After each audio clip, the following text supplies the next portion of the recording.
በስመ አብ ወወልድ ወመንፈስ ቅዱስ አሐዱ አምላክ አሜን።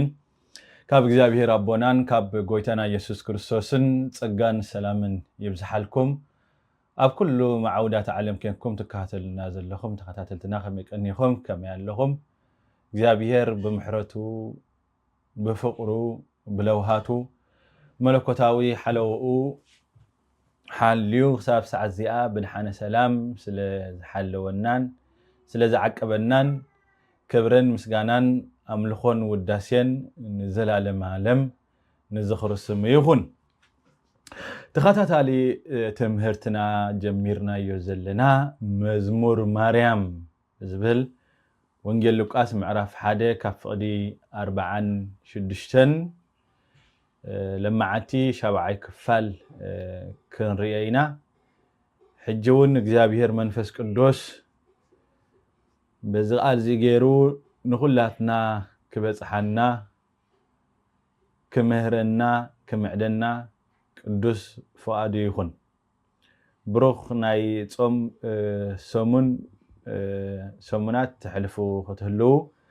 በዓል ሙሉእ ተስፋ እየ። ለማዓንቲ ንሪኦ ፍቕዲ 51 ኮይኑ ብቕልጽሙ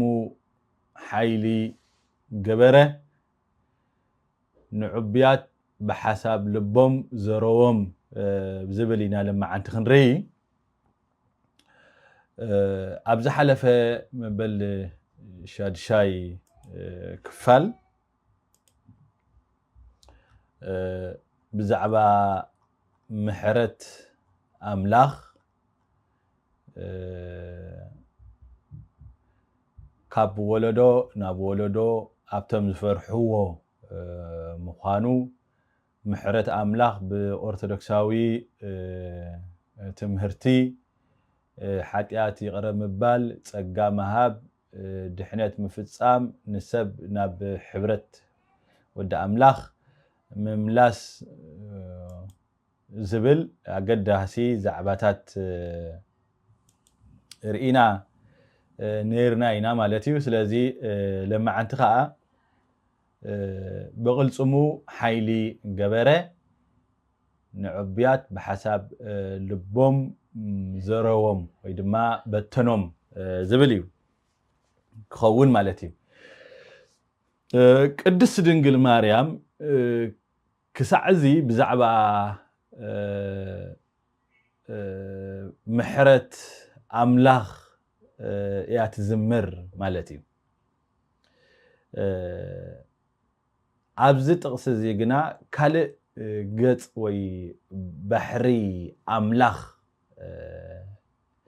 ተገሊጹ ወይ ድማ ገሊጻ ንሱ ከዓ ፍትሕን ሓይሉን ዝብል ማለት እዩ። እግዚአብሔር ዝምሕር ኣምላኽ እዩ ዝፈርድ እውን እዩ ማለት እዩ።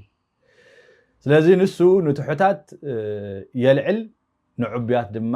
የዋርድ። ንትሑታት ዘልዕል ኣምላኽ እዩ ንዑብያት ዘዋርድ ኣምላኽ ድማ እውን እዩ ማለት እዩ። ስለዚ እዚ መዝሙር ማርያም መዝሙር ፍቅሪ ጥራሕ እውን ኣይኮነን ማለት እዩ። መዝሙር ፍትሒ እውን እዩ ማለት እዩ።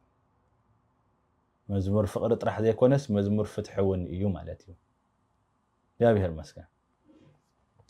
ብቕልጽሙ ሓይሊ ገበረ ኣብ መጽሓፍ ቅዱስ ቅልጽም እግዚአብሔር ተባሂሉ ኣብ ብዙሕ ጥቕስታት ኣብ መጽሓፍ ቅዱስና ኣሎ እዩ። ቅልጽም እግዚአብሔር ክብል ከሎ ግን ኣካላዊ ቅልጽም ማለት ኣይኮነን ወይ ድማ ከም ናይ ሰብ ቅልጽም ማለት ኣይኮነን። ከም ናይ ሰብ ቋንቋ ስለ ዝተጻሕፈይ ቅልጽም እግዚአብሔር ተባሂሉ ዘሎ እምበሪ ኣብ እግዚአብሔር ቅልጽም ወይ ድማ እግዚአብሔር ከም ሰብ ቅርጽን መልክዕን ኣካልን የብሉን እግዚአብሔር نعنا بزردنا بسب أو قانقا سلسة صحفي يقلصم تبهايل زلو سلازي إذا قلصم تبهايل زلو حيلن سراحن أملاخ نمغلاص نتقملو قالي معناتو أبزي بخومي انت قلت زلو سلازي እግዚአብሔር أبيا كن مهاران كنستوعلان زغبانا እግዚአብሔር ፈጽሙ ከምሰብ መልክዕን ቅርጽን ዝበሃል የብሉን ማለት እዩ ቅልጽም ክበሃል ከሎ ነቲ ሓይሉን ስራሕ አምላኽን ንምግላጽ እንጥቀመሉ ቃሊ ማለት እግዚአብሔር መንፈሲ አብሊ ኪዳን እስራኤል ካብ ግብጺ በሐያል ኢድን ብዝርግሕቲ ቅልጽምን እግዚአብሔር ከም ዘውጾ ኣብ ዘዳግም ምዕራፍ 4:34 يقلص ما سلازي ابزي دنجل مريم اتي بولي تاريخ مدحان اب كريستوس تفصم خم زخونه تقلص مالت وي دما بكريستوس تقلص مخانو يا تقلص ما سلازي قلصم እግዚአብሔር ማለት እንታይ ማለት እዩ ካብቶም አቦታት ሓደ ክሪኢና እስኻ እቲ ዓንዲ ንሃይማኖት ተባሂሉ ቤተክርስቲያን ትጽውዖ እትመካሐሉ ቅዱስ አቦ ቅዱስ ቄርሎስ እስክንድርያይ ማለት እዩ ቅዱስ ቄርሎስ ነቲ በቅልጽሙ ኃይል ገበረ ብዝብል ብዘገርም አገላልጻ ጌሪኡ ዝገልጾ ቅዱስ ቄርሎስ ምስ ክርስቶስ ወይ ድማ ናይ በክርስቶሎጂያዊ መልክዕ በምስጢራዊ መንገዲ ጌሪ ዝገልጾ ስለዚ ቅዱስ ቄርሎስ እቲ ቅልጽም ዝብል ቃል በምስጢራዊ መንገዲ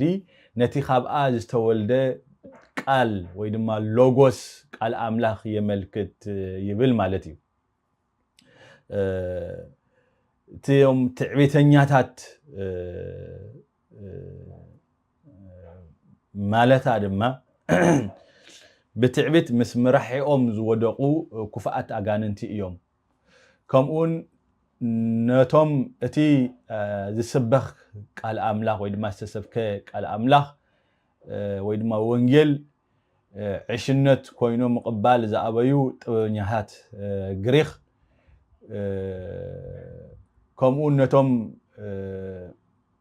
كأمنو زي كالو مؤمن زعبيو ويدما زي دليو بقى بزعبا قال أملاخ بزي قباء حساباتهم مستباتاتهم أيهدون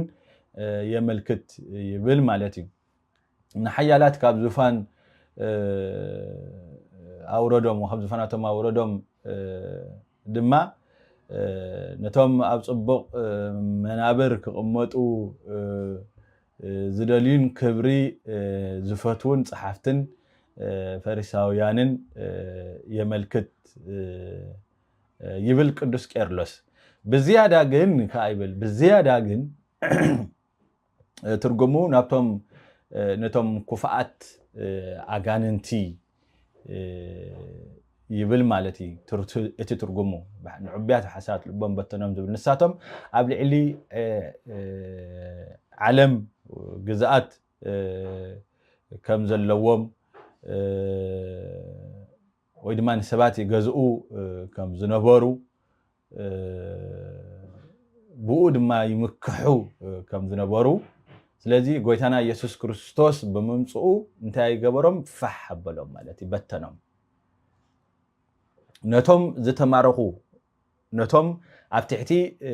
ምርኮ ናይቶም ኩፋአት ሰራዊት ወይ ድማ ኩፋአት አጋንንቲ ዝነበሩ ሰባት ድማ ካብ ግዛአቶም አውጽኡ ናብ ናቱ ግዛአት ከም ዘሰጋገሮም ከም ዘፍለሶም ይገልጽ ማለት እዩ ስለዚ እዚ ቅድስት ድንግል ማርያም ዝተነበየቶ ትንቢት እዚዳ ተፈጽሙ ማለት እዩ ስለዚ ዝያዳ ነቶም ተጻረርቲ ኩፋአት መናብስቲ ዘመልክት እዩ ማለት እዩ ስለዚህ ጎይታና ኢየሱስ ክርስቶስ ንዓቶም በመምጽኡ በመግሃዱ ከም ዝሰገጎም ከም ዘባረሮም ከም ዝኣሰሮም ነቶም ኣብ ትሕቲ ናቶም ግዛአት ዝነበሩ ድማ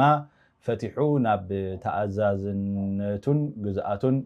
كم زملسهم يزقلت قدوس كيرلس طلق بزبله نابتي حسابو مسناتو بقلصمو حيل جبره زبل تقلصم كم تقدمنا زبلنايو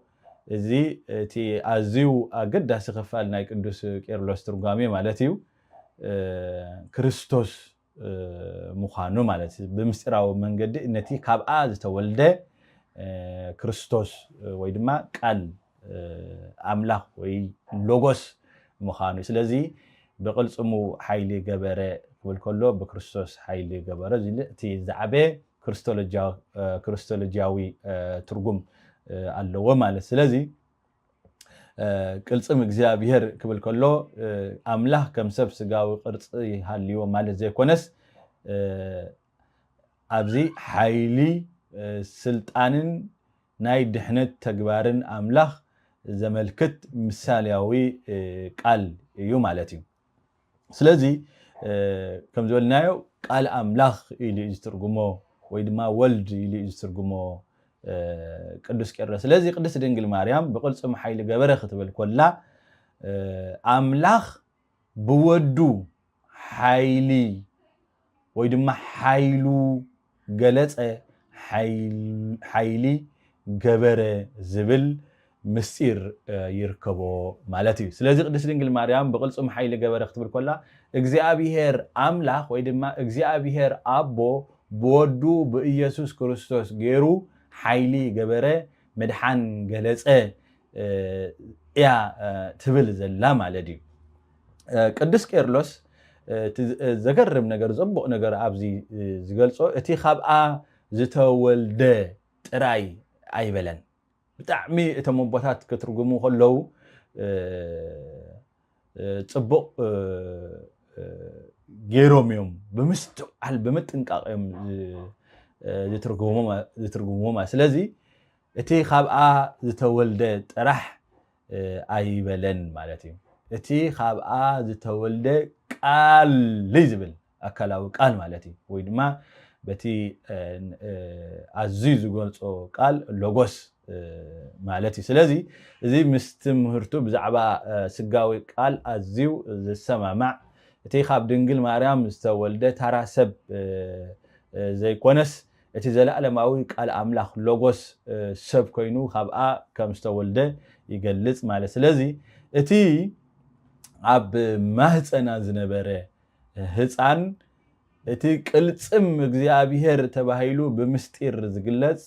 ወዲ አምላኽ እዩ ማለት እዩ ስለዚ ማርያም ነቲ ንኃይልታት ጸላኢ ዝስዕር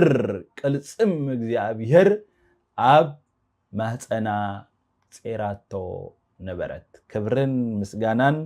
አምልኾን ውዳሴን ንዘለዓለም ዓለም ንዝኽርስሙ ይኹን ስለዚ ቅድስት ድንግል ማርያም ብቅልጽም ኃይሊ ገበረ ንዕብያት ሓሳባት ልቦም በተነሎም ወይ ድማ ብሓሳብ ልቦም ዘረዎም ዝተባህለት ዝበለት ንሳ ነቲ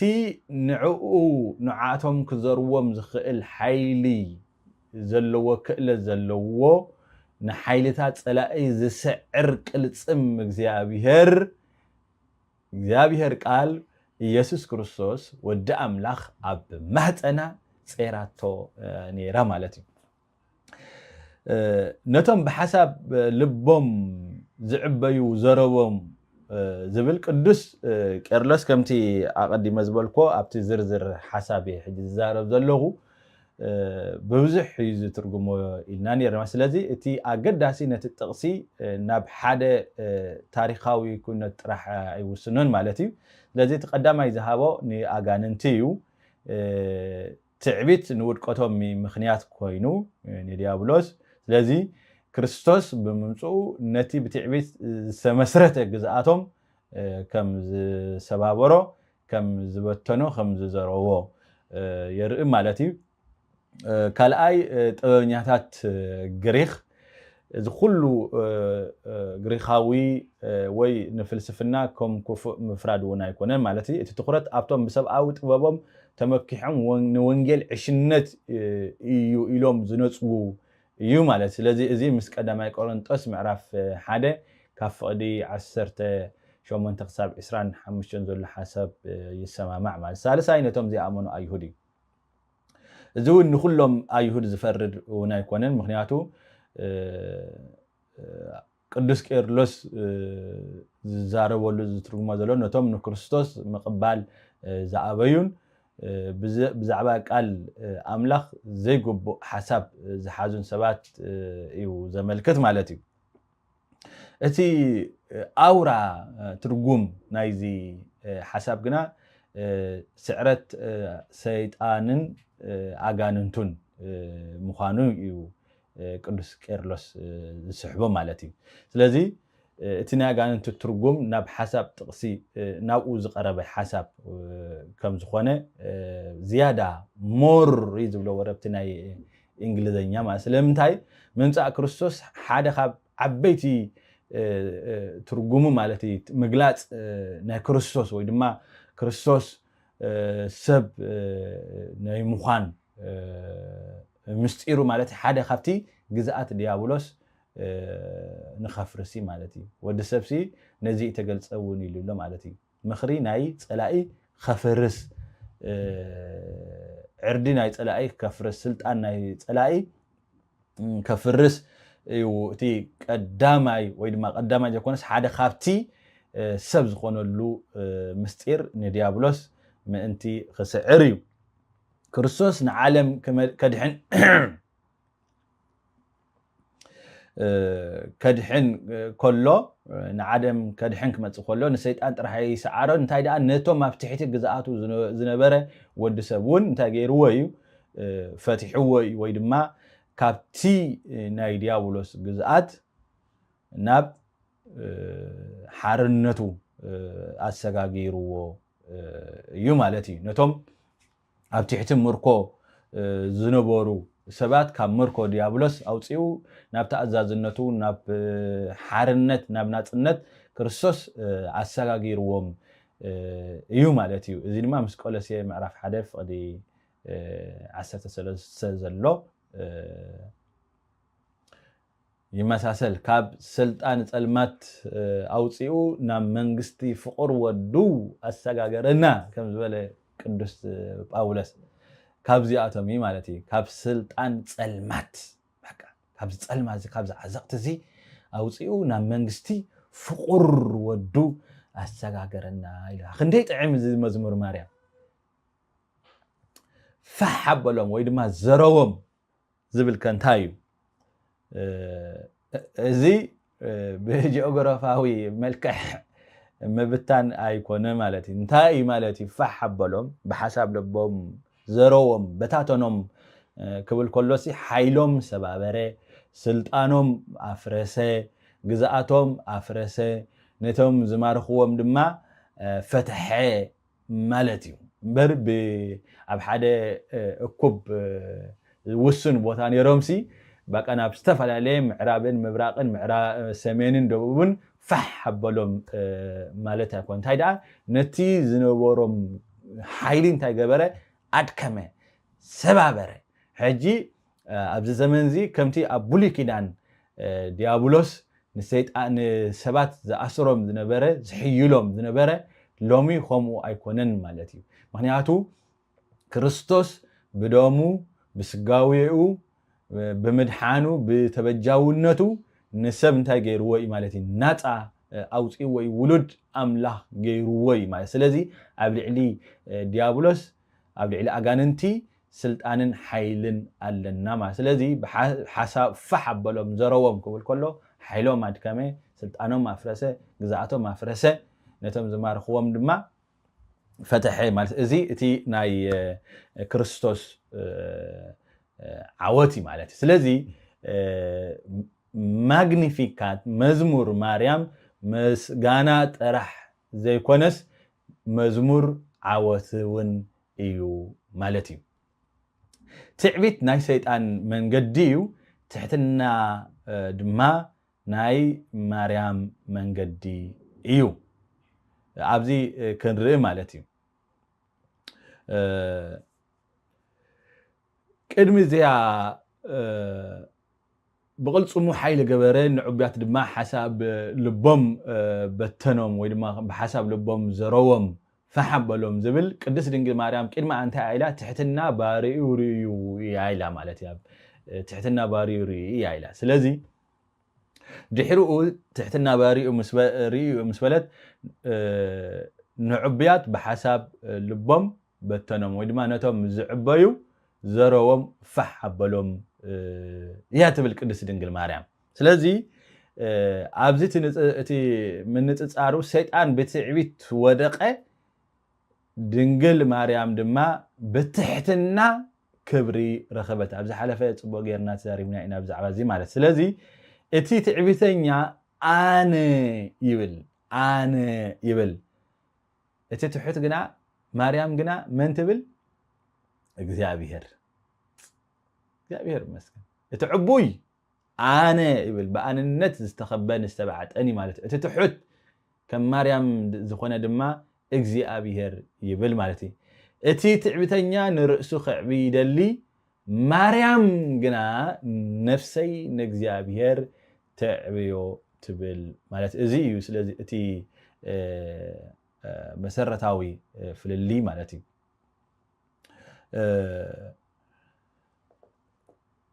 ኣብዚ እውን ዝዓበየ ምስጢር ድኽመት ዝመስል ሓይሊ ኣብቲ ሰዓት ቅድስት ድንግል ማርያም ነዚ ክትዛረብ ከላ ክርስቶስ ኣብ ማህፀና እዩ ዝነበረ ማለት እዩ ዓለም ንዕኡ ኣይትፈልጦን ነገስታት ኣይፈርሕዎን ኣጋንንቱን ግዛኣቶም ከም ዝወድቕ ገና ብግልፂ ኣይተረኣየን ማርያም ግና ብእምነት ከም ዝተፈጸመ ጌራ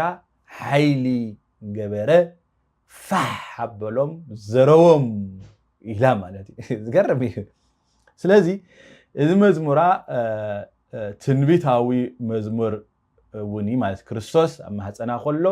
ብዓይኒ ዓለም ድኹም ህፃን ይመስል ብሓቂ ግና ንግዝኣት ጸልማት ዘፍርስ ሓይሊ ኣምላኽ እዩ ማለት እዩ ስለዚ ጥቕልል ክነብላ ዛ ናይ ቅዱስ ቄርሎስ ሓሳብ ቅልጽም እግዚአብሔር ወይ ድማ ብቅልጽሙ ሓይሊ ገበረ ዝብል ዘሎ ንሱ ክርስቶስ እዩ ንሱ ብስጋዊኡ ናብ ዓለም መጺኡ ንትዕቢት ሰይጣን ሰቢሩ ንሓይሊ ጋንንቲ ፈሓቢሉ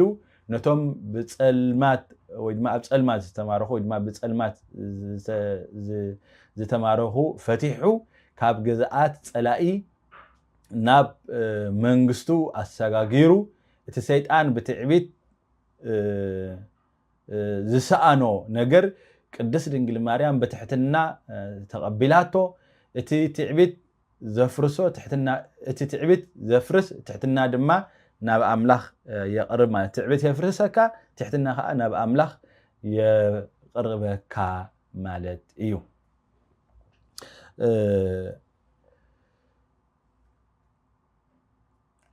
ካልእ እውን ካብቶም ኣቦታት ኣምላኽ ነቲ ኣብ ውሽጢ ልቢ ዝተሓብአ ትዕቢት ይፈርዶ ሰብ ብደገ ትሕት ኮይኑ ክመስል ይኽእል እዩ ልቡ ግና ዕቡይ እንተኮይኑ እግዚአብሔር ይፈልጦ እዩ ማለት ስለዚ ንዓና ዓቢ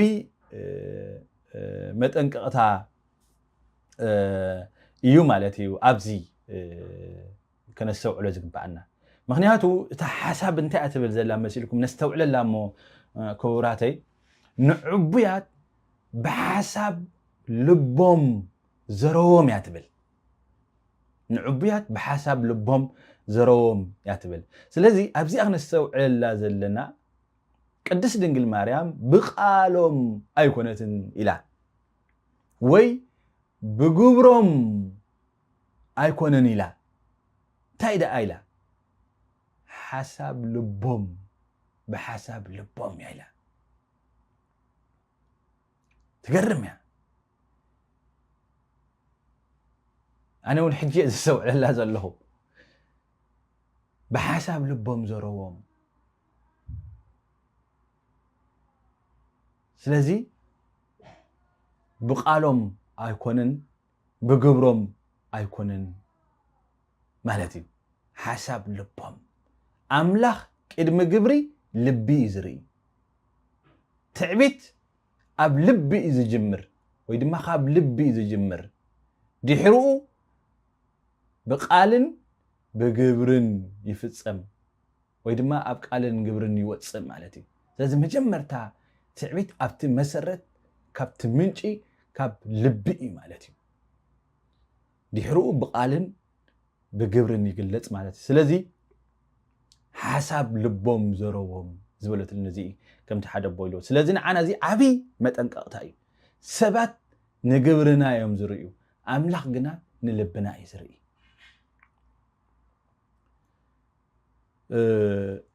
እዚ ዘረቦም ዝብል ቃል ኣብ ብሉይ ኪዳን ብዙሕ ኣሎ ማለት እግዚአብሔር ንዑብያት ከም ዝፈርድ ሓሳቦም ውጥኖም ስልጣኖም እግዚአብሔር ታይገብር ይበታትን ፋሕ يبلم እግዚአብሔር ካከምዚ ዓንስ ሰውረና ኣብ ብሉይ ኪዳን ብዙሕ ኣሎ ግንብ ባቢል ሓሳቦም ዝበተነ እግዚአብሔር ፈርዖን ናቡኮደነፀር ሄሮድስ ተፈጺሙ ኣብዚኣቶም ተፈጺሙ ኢና ንሪኦ ማለት እዩ ስለዚ ትዕቢት ንሰብ ካብ ኣምላኽ ትፈልዮ ስለዚ ኣምላኽ ንዑብያት ይበታትኖም ይዘርዎም ምክንያቱ ብትዕቢቶም ባዕሎም ካብኣቶም ካብኡ ስለ ዝተፈልዩ ማለት እዩ ብትዕቢቶም ካብኡ ስለ ዝተፈልዩ ማለት እዩ እግዚአብሔር ዘይኮነ ዝፈልዮም ዘለስ ትዕቢቶም እዩ ዝፈልዮም ዘሎ ስለዚ ብዙሕ ግዜ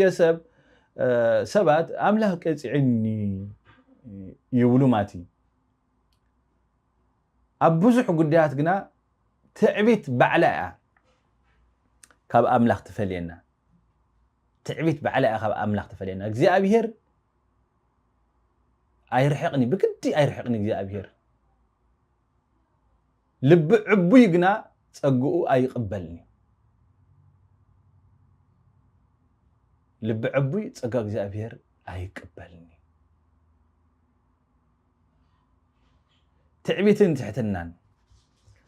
ኣብ መዝሙር ማርያም ክልተ መንገዲ ኣለው ማለት እዩ እቲ ሓደ መንገዲ ትሕትና መንገዲ ድንግል ማርያም ከምኡውን ኤልሳቤጥ ከምኡውን ዮሐንስ መጥምቕ ማለት እዩ እቲ ካልኣይ መንገዲ ድማ መንገዲ ትዕቢት እዩ ፈርዖን ሄሮድስ ኩሎም ንኣምላኽ ዝቃወሙ እቲ ትሑት ይልዕል እቲ ዕቡይ ይዋረድ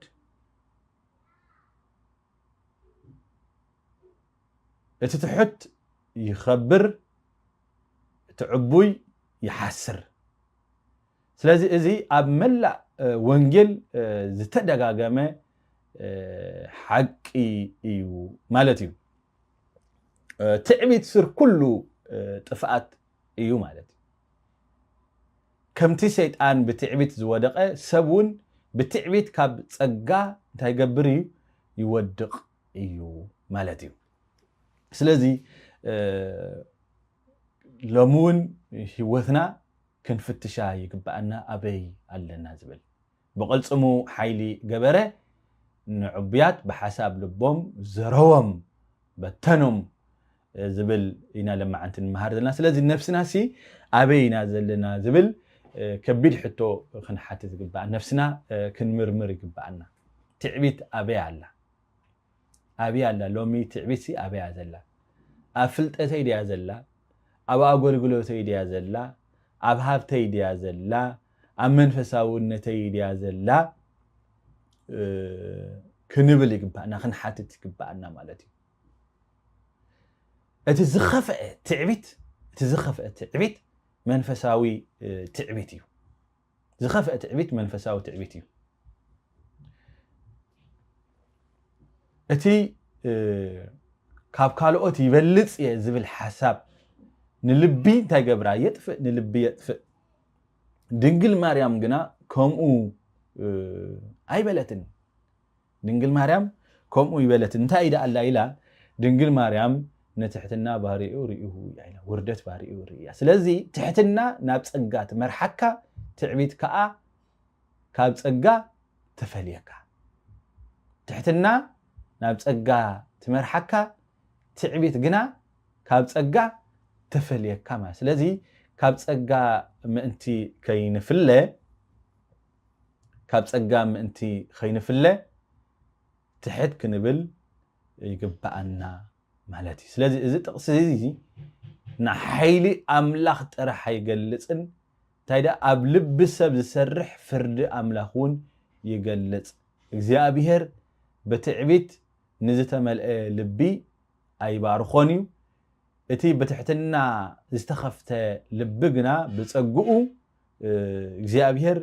يملؤ مالتيو سلازي بتسجع أملاخ كن من لا ببركة أملاخ كن من لا كم قدس دنجل مريم ذا مسألة هيوت كم قدس دنجل مريم زخونة لبن تحتنان كهلونا يقبأ مالتي سلازي إذا كله دنجل مريم تقوله زلا نتيفة أري علامات قويتوت نجوس نجستات كريستوس يسوس أما هتنا سيرا يا إذا كله تبزلنا سلازي نكريستوس استشكى سب نكريستوس مقدسو زخونة سب دما كريستوساوي هيوت ناي تحتنا هيوت بناي تحتنا من قدي خيد يو زقبو أمو أكيد ما أملاخ تحتي لنا تسقى نقبل برخات نقبل እግዚአብሔር بتصقو يدقفنا ስለሰማዕኩምኒ እግዚአብሔር ኣብትገብርዎ ጸሎትን ልማኖን ጽን ኢሉ ይስማዕኩም እዚ ጾም ዚ ድማ ናይ በረኸት ጾም ገጹ እንርእየሉ ጾም ይግበረልና ካብ ምድርና መዓት ዘቁረሉን ዝህዳአሉን ኩናትን ወረ ኩናትን ዝጠፍአሉን ዝርሕቀሉን ምድርና ببركة بالسلام التعلق زمن كجبرلنا بابنت بتحتنا بتعزازنت نابو نقرب سناي جزية يخوننا يقني الله